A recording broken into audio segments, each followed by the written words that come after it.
Welcome to the Draftstars AFL show with Smatho and Roody.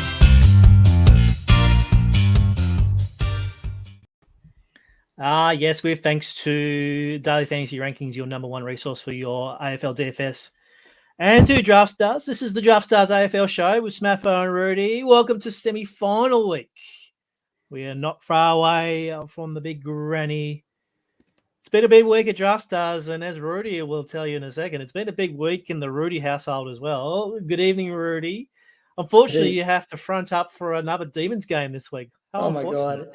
Seriously, not only another, and you'll quickly hear why it's been a big week for me. My voice is totally shot after 2 solid days of Google Meet parent-teacher interviews. Some things from the pandemic we've taken on board, and actually it's actually quite fun, the Google Meet parent-teacher interview. I don't mind it at all, but I've had 80 over the last couple of days, 85-minute interviews. So it's 80 times 5. So the old voice is a bit shot. It was already shot from last Friday night, screaming out to Lance Floplin. I love Buddy. I love Buddy. I think he's an amazing player. But that was, seriously. But credit where credit's due. It's not why we lost. We put in a very bad performance. But another Melbourne-Brisbane game, another Melbourne AFL DFS show. I actually kind of want Melbourne to lose just so I don't have to talk about Melbourne again. That'd be good. Fair enough. But unfortunately, you got the Lions this week at the MCG. We got a $90,000 contest available on Draftstars. Now, a couple of housekeeping things before we get stuck on the footy. Obviously, AFLW round 3 starts Friday at 5 p.m. Super Sunday again. It was a good slate of the games again on Sunday, so make sure you check out the contest there in the Draftstars lobby. And also in the lobby, as a few fans will tell you, it's NFL week 1. Roody's a big fan. I'm a big fan too. Looking forward to this particular season. Contests are available at $50,000 for the main slate on Monday morning. The Bills and the Rams are Friday morning. Make sure you check out the contests there. There's one particular contest that the little satellites, the qualifiers into the high roller ticket. I just thought they would just get the one, but we're up to our third ticket there. So I'm sure by the time you listen to the podcast or hear back on the replay, they'll be all gone. So keep an eye out for them. See how they go. If they get pretty popular, I might be able to sprinkle them out on different sports throughout the platform. But we'll give it a go tomorrow for the Bills and the Rams. Rudy, are you looking forward to your NFL this year? Yeah, I am. I'm really looking forward to NFL. It's one of my favorite sports to watch. It's kind of like there's an appreciation for NFL that you just have to have. Kind of like cricket. You either like cricket or you don't like cricket. You either like NFL or you don't like NFL. And never the twain shall meet. But I'm a big fan. Actually, I lived in the States when I was younger for a year. I was only 9 years old, but of course I played on a team. And I actually got dirty once, and apart from that, I sat on the bench. Not much need for punters in the old under 9s in America. But I tell you what, punters out there, people have been crying out for more variety of contests. The Draftstars, the people at Draftstars have answered the call. They've put out these satellite competitions. Make them fill, everyone. Make them fill. And then they'll keep on running them. So if you're one of those people who says, give me more than just the $15 and the $5 and whatever, this is more. This is Draftstars listening. So get out there and support it. Oh, thanks, Rudy. Yes, if you support it, I'll put the good word to the guys at HQ, and we'll see if we can get something done for you. Speaking of HQ, obviously today we actually drop the Draftstars video from the live final. So if you head to Playbook, which is obviously a little tab there on the side on your Draftstars lobby, look for Newbie Wins the Draftstars AFL live final. It's certainly there. We've got the little montage there ready to go. Other videos, including the halftime chat with Lamouse's and Tommy's Guns. And then down the bottom here, there's Newbie there getting his check. So if you haven't checked it out there, look for our socials on either Facebook or Twitter. If not, hit the Playbook. Look for the DFS tab, and then it's all there ready to go for you. So, yeah, Playbook is a very good resource for your punting and your DFS needs. So, little shout out there to that. That's the live final historical stuff there for us ready to go. But Rudy, all right, enough about us. Let's talk about footy. Friday night, we're at the G, 7:50 p.m. start, up against the Lions. Changes from the AFL website. Here we go. No changes for the Demons. Obviously, we got the news early on this week that Petrarca was okay. Like he's copped a hairline fracture in his leg. He's going to play. He's gone through the fitness test. I don't think that should really bother you in terms of DFS. If you want to back him in, back him in.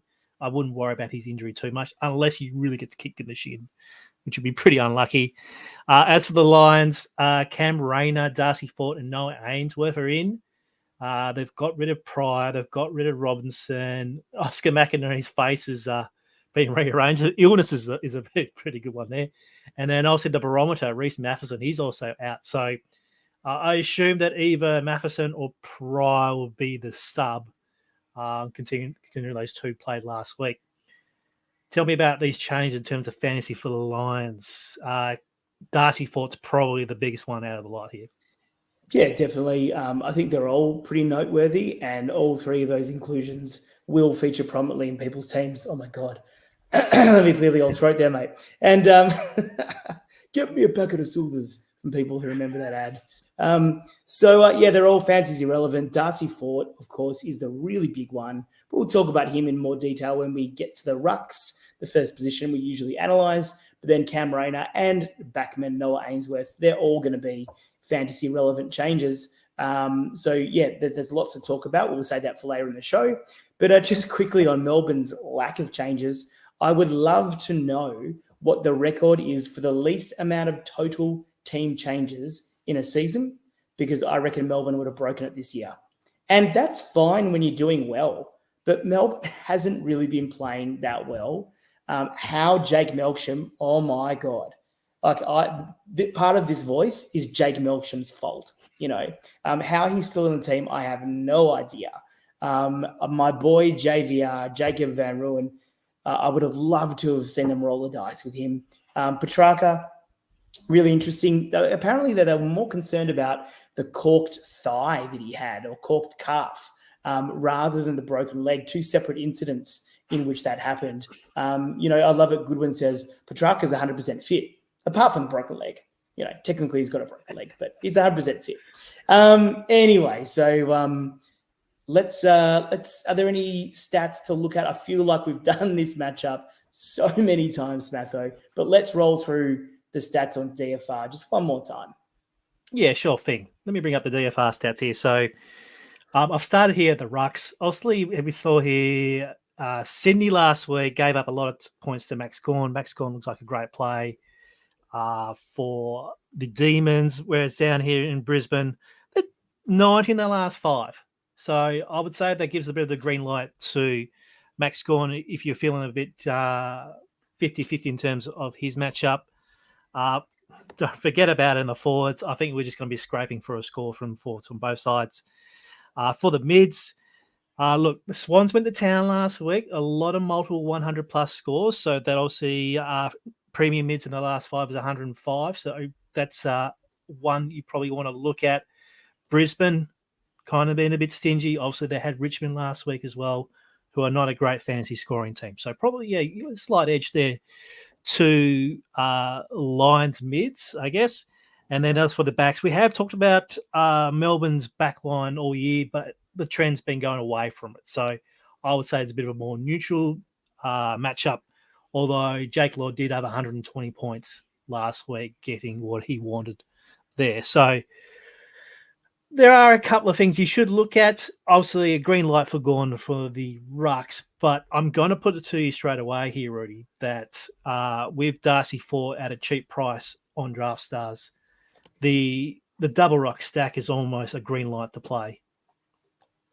Yeah, it is. I mean, let's go straight into the Rucks there, Smatho. The double ruck is going to be very, very popular.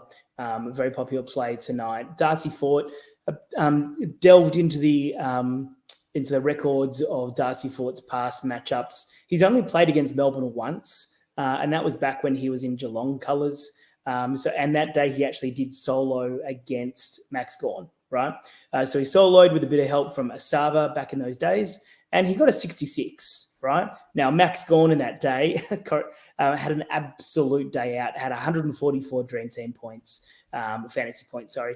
And so, I mean, that just goes to show 8-8 for Fort, around about a 60 to 75 range of outcomes, you'd think. 70 plus would be a great turnout. He will ruck for most of the game, you'd think, with a bit of... I mean, Dan McStay was really handy. I actually thought he was a really important part of their win last week, Dan McStay. He had a really great game.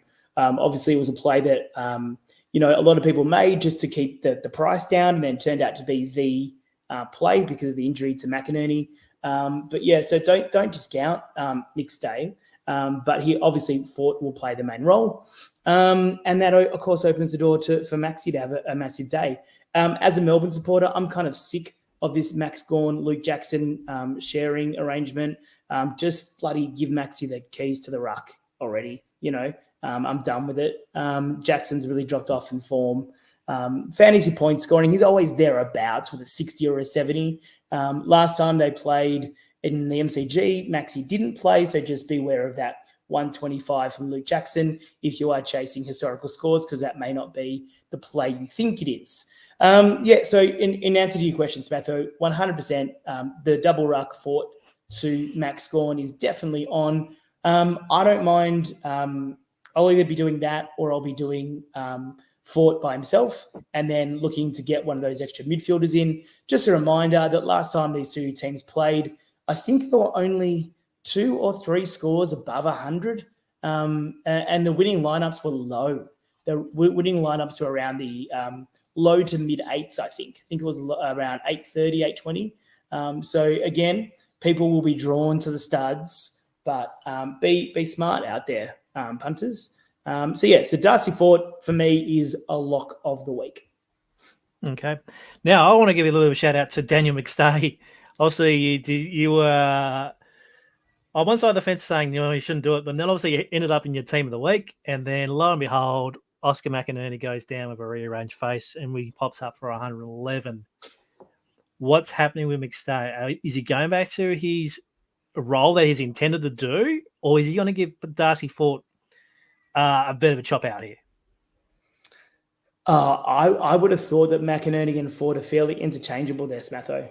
So I don't expect to see like a 50-50 share or anything like that. 70-30, probably the most you'd give them.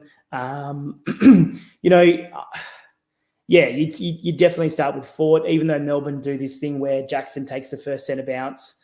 It really annoys me when I see that happen and the commentators say, "Oh, Melbourne trying something different with Jackson in the ruck first." Like we seriously do it every week. We're so predictable. It's almost as predictable as May is going to kick to the left-hand side of the screen every single time, But no, I think it's back to the normal role for McStay.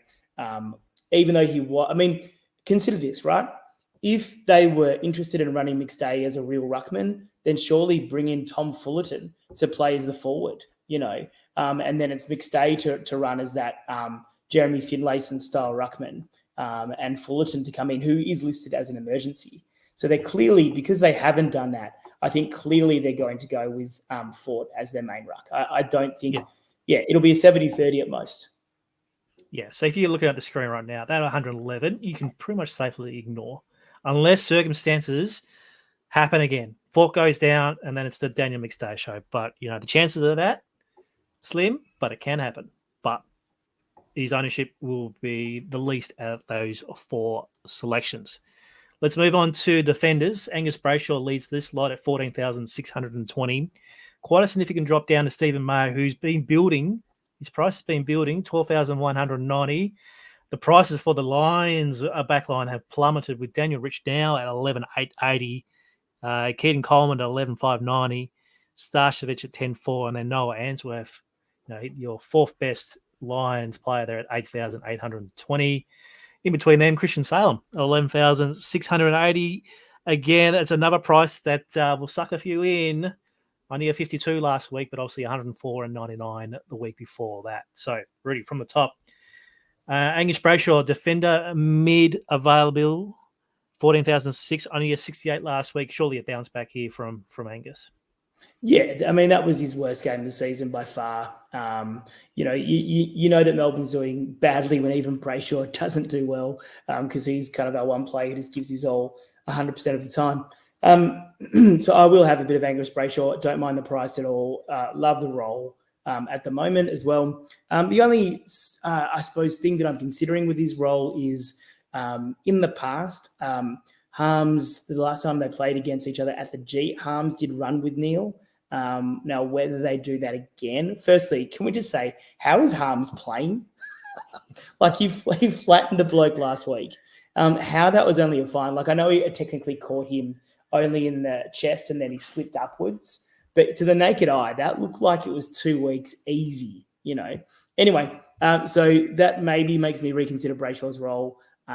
But not enough to be scared. He'll be in my pool, definitely, as he should be in yours as well. Stephen May, my goodness me, he was just phenomenal last week against Buddy, marking everything and just his body work, his positioning was just amazing. However, his turnovers cost us 3 goals, Good thing you don't lose points for that in Draftstars. His price is getting expensive though, Smatho. He's a decent player when he's at 10. He's an okay play when he's at 11, but at 12, don't know. And I did do a little bit of backman research on the last couple of slates. And basically what's been in the top 10 for the Melbourne-Brisbane game and the Melbourne-Sydney game is either a double down, so 2 cheapies, or a real cheapie and a stud. Okay, that's been the combos that have both been in the top 10. So against the Swans, it was bloody Harry Petty. And Trent Rivers. I was actually 50% Trent Rivers in my lineups last week, but the rest was just terrible because I went for a Melbourne win. So yeah, Trent Rivers and Petty, but we'll get to the cheapies a bit later on. Rich, always a bit of interest in Rich when it's versus a team that gives up the points to defenders like Melbourne. Interestingly, Rich's last 100, that 112, well, guess who it was against? Guess where it was? It was at the G versus Melbourne. Now, again, I'm not one for, historical. I don't believe in ghosts. But if you do, then lock in Daniel Rich. But it's actually, I think if Darcy Fort is the most popular play, then Noah Ainsworth is going to be pretty close to second most popular. Because if you click on those scores, you'll see 2, let's call them, high 70s, 80s scores at 8-8. That's a pretty good return in a very positive matchup as well. So Noah Ainsworth will be popular. If you head back up just a touch there, Smatho. Yeah, Salem, my God, he's frustrating at the moment. Like he was super soft at the contest last week. Really, really soft. But again, you don't lose points for being soft. You do get points for being an outside mid or outside backman. So Salem should still be in your calculations. He's a ceiling player, isn't he? If you really want someone who can pop off for a 120, well, he can do that. He has done that, just not very often, that's all. Kitty Coleman, I think the steam is well and truly run out for Kitty. A couple of decent scores, but nothing that's going to justify that price tag on a night where you really want to get some ceiling players in. Pig Hibbard, he's done well. Again, ceiling is around that 60 to 70, so don't have that much interest in him. Don't mind going a little bit lower, though, to players like Andrews, Payne, and even a bit of Darcy Gardner as well for the Brisbane stacks. Correlation usually works fairly well when you're playing against Melbourne. If it does ever, that's when it does work. And then for the Melbourne cheapies, yeah, Trent Rivers, has had a couple of 60s recently, and so has Harry Petty. I mean, I'd love to win anything. I really would. But wouldn't you just need a long, bloody hot shower if you won a tournament with Harry Petty? Well, you've got cash. You must have. Yeah, I know. Yes, but it just... I understand. You feel dirty and you're thinking that's gross, but hey, it's allowed me to get that to other players who have done well for me. And you don't also lose points for crying either. So if you play Harry Petty, you won't lose points for crying. I want to ask you about the number 2 gamer here in Darcy Wilmot. Oh, sorry, I forgot about Now- Wilmot. Yeah, he looked now- looked pretty good. Didn't mind him at all. He looked pretty good, but Mm. obviously a couple of mistakes, obviously a couple of drop marks, which obviously cost you there. Did score a goal. So if you can improve his mark rate and obviously take away the goal, a 50 score at 7,000 probably makes you feel a bit better than obviously rostering Petty. Yeah, look, I think as a rebounder, you just automatically think that there's more of a role, more of a potential to score points for Wilmot. But yeah, I actually really liked the way he looked. Yeah, he did make a few mistakes, but geez, debut in a final, far out. It's pretty impressive. But yeah, he should definitely be in your pools. If you're considering Gardner, then yeah, definitely consider Wilmot as well. Okay, let's move on to mids. Clayton Oliver, 16,620. Obviously, he was a bit of a warrior last week, had his face banged up, still scored 126. If you have the cash for him, there's no way you can say no. Brisbane don't really put any work into players. I don't see. There's no Matheson. There's no Robertson to have him by his side. So I think that's a green light for Clayton. Dev Rob did it last time. Remember, we spoke about this, Smatho. We said, no, they're not going to tag. They're not going to tag. And then the centre bounce, Dev Robbo's in there, and he ran with Oliver. He actually did an okay job in the tag. Oliver really, of course, I'm a little bit biased here, fair disclosure, but, I actually think he's had a superb season. He really has had a superb season. And what hasn't been really spoken about Oliver is his increased running capacity. He's just running out games like he hasn't done before. So Dev Rob, I think it actually did work quite well last time they played. So I actually don't. I think you may do the same thing. Yep. Yeah. Sorry, I stopped you. You keep on going. No, that's all right. I said green light, and you stopped me in my tracks with Dev Rob, and I thought, yep, oh yeah, that's a fair point. Yeah. But look, you think that I would say 3 times out of 4 that he should perform on this particular stage in an elimination game. Question before we go on to other players. Callum asks, for Hugh McCluggage, we'll get more CBAs this week without lines.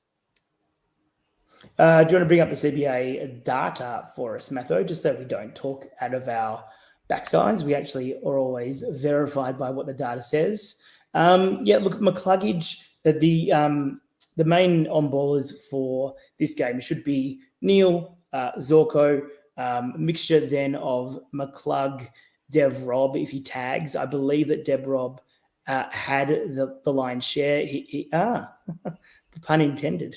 Because he tagged, so Dev Robbo will probably take that. But yeah, McCluggage, he's one of those players who he might not start in the centre.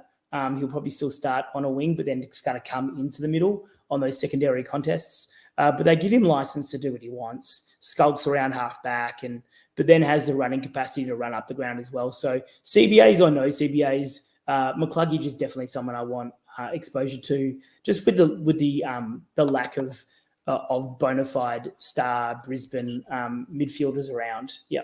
I mean, I think that sometimes people look at CBAs as almost like a I don't know the right word for it, almost like a false correlation, just because have a CBA doesn't necessarily lead to more points. It can, but I'd love to see the actual correlation between fantasy points scored for midfielders versus centre bounces attended.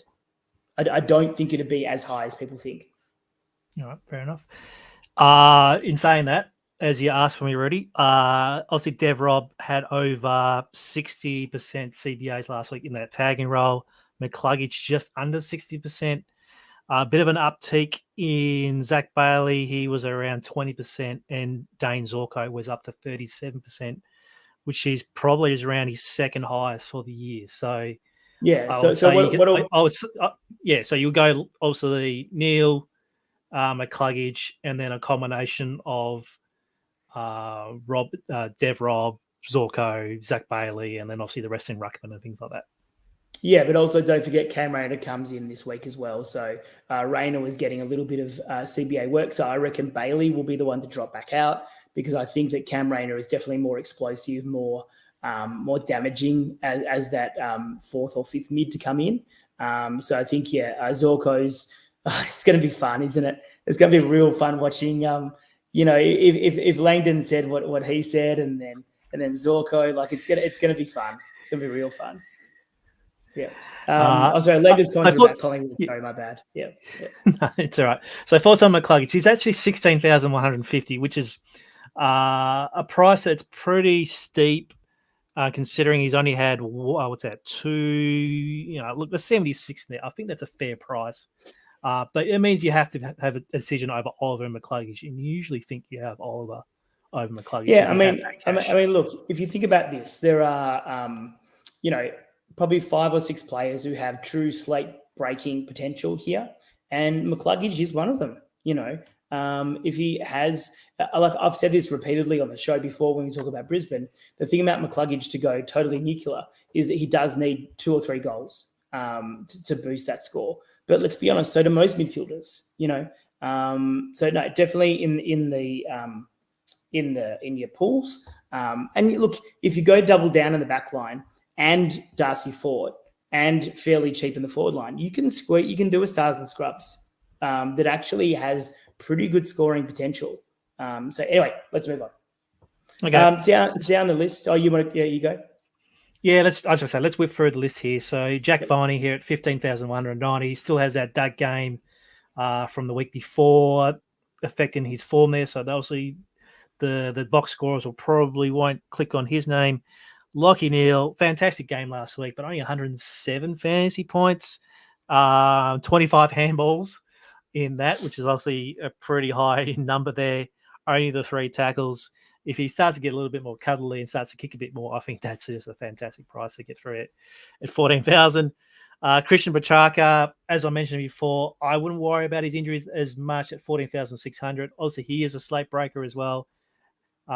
He's due for a slate breaking with 120 plus upside there. And then Dane Zorko at a very, very generous price of 11,590. So let me go back up to the top. Thoughts on each of these guys, please? Yeah, Jack Viney scrounged his way to an 80 last week. I thought it was absolutely terrible. You're laughing at a comment there, I think, Smatho. Yeah, it's all right. Carry on. Come on, share with the listeners. What's the comment? That's all right. I'll just put him in timeout for 5 minutes. Hilarious. I'm assuming that was JT then. Yep. No. Jack Viney, look, I wouldn't have high exposure to Viney, to be honest. But he still has 120 upside, but I wouldn't be very high on him. Petrarca and Neale, they're really, really attractive prices, especially Lachie Neale. It's been a while since we've seen him go super large, but you can, play for consistency and lock in that 100. I don't think that Melbourne will start with a tag. One could evolve throughout the game, but they'll just go head to head. I don't think there'll be a direct tag on Lachie Neale unless he starts to damage. Petrarca is a really interesting one. I'm going to be under on Petrarca. I think that his slight drop in price will attract a lot of people. I'm going to be under. He did look hurt. He looked really hurt. And I know he's one of these guys who jumped into these, he does cupping and he does these things that he posts on Instagram that he bloody, I don't know what they're called, but they suck all the oxygen, whatever. No, I'm going to be under on Petrarca, I think. Zorko, I think you have to have a lot of exposure to Zorko just at that price. Again, been a long time since he's gone over 100, but if you're just going for that, consistent score, then he has to be in your lineups. And then from there are a couple of other attractive options. Like I said, Zach Bailey will go back to more of a forward mid role rather than a mid forward role that he played last week, allowing Cam Rayner to come up into that mid forward role, if you follow me there. Both should be in your calculations, though. Zach Bailey was awesome. I thought he was absolutely spectacular last week, and he actually did quite a lot without scoring goals, which is rare for him. Ed Langdon is at a really attractive price, just under 10. Again, if you're going for that consistent score, I really like he plays well at the G. Ed Langdon's definitely going to be in a lot of my lineups. And then James Harms as well. Not much interest in Neil Bullen or Sparrow. Calamachi, we didn't speak about him he's got defensive positioning. Can you clarify, man, has he been sub or has he just been really crap? Well, he was a sub last week. He came on for McInerney. So essentially he did play most of the game. 60% TT on time on ground, I guess. But yeah, yeah only at 27 from his opportunities there. Yeah, so you could take a chance on that and hope he gets a 60, but beware. And Dev Rob, I think, is again fake chalk. I made the suggestion last week that he was, and then played him just like everyone else. But yeah, I don't see the role as a straight tagger if that's what he's doing. And then if he's playing the mid forward role, or Zach Bailey plays it better, Cam Rayner plays it better, bloody even Lincoln McCarthy plays it better. So I don't think there's much of a role for Dev Rob apart from straight tagging. So say if you manage to jam in, say, 3 of these guys above, say, 11K. So you've got a Zorko, Oliver, and a Petrarca or a Neil. Who is your cheap guy you're going down here below Langdon here? Below Langdon, only Harms is the only one I'm considering, and then I'm going to make up the cash somewhere else. All right, very good. Forward line, I'll see some cheapies, plenty, starting with Charlie Cameron at 9,830. Again, he actually really had a really good game last week. That didn't really pop for a fantasy score with 3 goals. So his price has come down a little bit. Bailey Fritsch at 9,170, back-to-back 80 games. That will start pricking your attention if you think that the Demons are good for 40 plus. He has to come in calculations for you there. Lincoln McCarthy, as explained, has that same kind of role that Rayner kind of has, but more towards inside 50 than anything. He's at 9,000. And then Mr. Pickett at 8,330. I was pretty bullish on last week, but didn't do much at 25 fantasy points. So that's your kind of mid-ish range between 8 to 10K. So let's focus on these guys to start with, starting with Charlie Cameron. Yeah, Charlie always presents a difficult matchup. He was really good last week, but in terms of his pressure, but I don't think he has the absolute upside that some of these other players have for a cheaper price. So I'd rather try to slip in a Cameron, a Rayner, which only gives you only costs two and a bit more, $100. I think that the way you structure your forward line today depends on a couple of things. Firstly, whether you're double rucking or not. If you're double rucking with Max and Fort, then you only need one other forward, in which case I think you go for a mid like Harms or someone like that, or Zorko. And then the other way is you think, well, if Melbourne, so either do the double ruck or you think Melbourne are going to win 35 or 30 plus, okay? Melbourne 30 plus, you've got to have one of Pickett, Brown, or Fritsch. And for me, that's Fritsch is the winner of that pack there. I just think he's got the easiest access to goal. Cozzy has to tackle, has to put, but Fritsch just gets these easy out the back goals. And Ben Brown, again, for me, should have been dropped this week. Below these people, I don't have much interest in the Brisbane forwards. I just think there's better ways to attack value around the ground for me. So that's the way that I'm shaping up. So either a ruck and one mid, or a Melbourne kind of stackish kind of play. If you're down the bare bones, say you only had $8,000 left, Charlie Spargo there at 7,860. There are some interesting comments coming through now saying that Archie is better than Spargo. Mark comes in saying Spargo sucks. So would you like to have a rebuttal in terms of Charlie Spargo? There's no rebuttal. I mean, Charlie Spargo's voice probably sounds a bit like mine, apparently. He got punched in the throat or hit in the throat and hasn't been able to speak for most of the week. I think a lot of people might like to see that happen to MC, but I don't know. So Spargo, I mean, at the end of the day, he's got a premiership medal. Yeah. And he's not blocked by me. So that's the other thing. Yeah. All right, let's move along.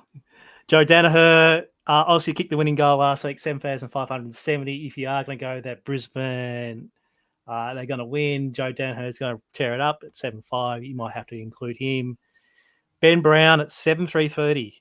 Is he capable of bobbing up for a 70-plus score for No, I don't think so. He's not someone that I'm considering. And finally, Jake Milksham, 7,190. That'll be a flat no. Yep, it's a flat no. Right, Rudy, you said you'd done some. That was not an audio problem, listeners. That was me not even giving him the respect of a comment. No. I mean, I'm sorry, but that Spargo Melksham mix up. Oh my God! I never leave footy games early. That's and my son has been taught the same thing. But the bag was on the back. I was ready to go. I was like, God. Yep, it was hard to watch. I'm looking forward to splicing this video up and put it on social media when Charlie's playing. Or Jake Milsh do some really good stuff on the weekend and win people money and have hot showers afterwards too, apparently. All right, Rudy, let's have a look at your team of the week. What are we doing? I really do like doing the show. It is a lot of fun. It's a lot of fun. All right. I am not going to go double ruck. I'll start with that. Okay, I'm not double rucking, just to be a little bit different. I think it will be a very popular play. So give me a Mr. Fort, please. Yep, Darcy at 8,330. Yep. Down back. I'm going very cheap down here. Give me the second piece of chalk, please. Give me Noah Ainsworth. Yes. And give me hot shower Harry Petty. Harrison Petty, 6,290. Let's move up to let's do your forwards first. Sure. God. Give me James Harms and Dane Zorko. Dane Zorko, yep. That'll be a popular selection there in your midfield, your forward, sorry.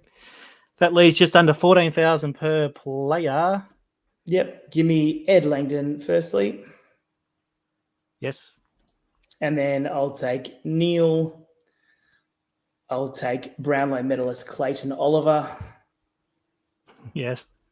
And I will also take Gus Brayshaw. Excellent. There you go, $0 in the bank. And you know what, Rudy? 3 late changes incoming. They didn't happen. You just went bang. You didn't care. Bang, bang, bang, bang. Just like Clary's goal in the grand final. No late changes this time. The first time I can maybe in about 3 months. I haven't made a late change. That is sensational already. So there you go. There's Rudy's team of the week: Harms, Zorko, Langdon, Neil, Oliver, Brayshaw, Ainsworth, Petty, Darcy Ford. If Harrison Petty gets points, that is a good looking side. The only thing I was considering making a late change, Zorko to Bailey Fritsch. Which didn't quite give me enough cash to get rid of Petty. But what you could do is Zorko becomes Fritsch. So just do this for the fans. Zorko becomes Fritsch. Brayshaw becomes Zorko in the mids. And then Harry Petty can become, a fairly decent defender. Probably Salem I'd go for, just for a ceiling play. Not quite enough to get that. If you went back down to Petty, you can't get to Max Gawn with that team though. Yep. Very good. Okay, so there is for the Demons and the Lions, a $90,000 prize pool available on DraftStars for Friday night semi-final action. Thank you very much, Rudy, for your insights tonight. Good luck to your Melbourne Demons on Friday night. We'll be looking for you. Also, check out the contest on DraftStars, including NRL finals action this week. Also, the AFLW, the NFL. It's a very, very exciting September coming up. So make sure you get to draftstars.com.au. Thank you all to the live chat tonight. It's a bit of a eclectic bunch there just chatting away at the moment. I'm sure you will be able to cast your eyes over at the end of the show there, Rudy, and have a chuckle. We'll be back, I'll see you next Thursday for a bumper prelim Friday, which also will be the Cats and someone.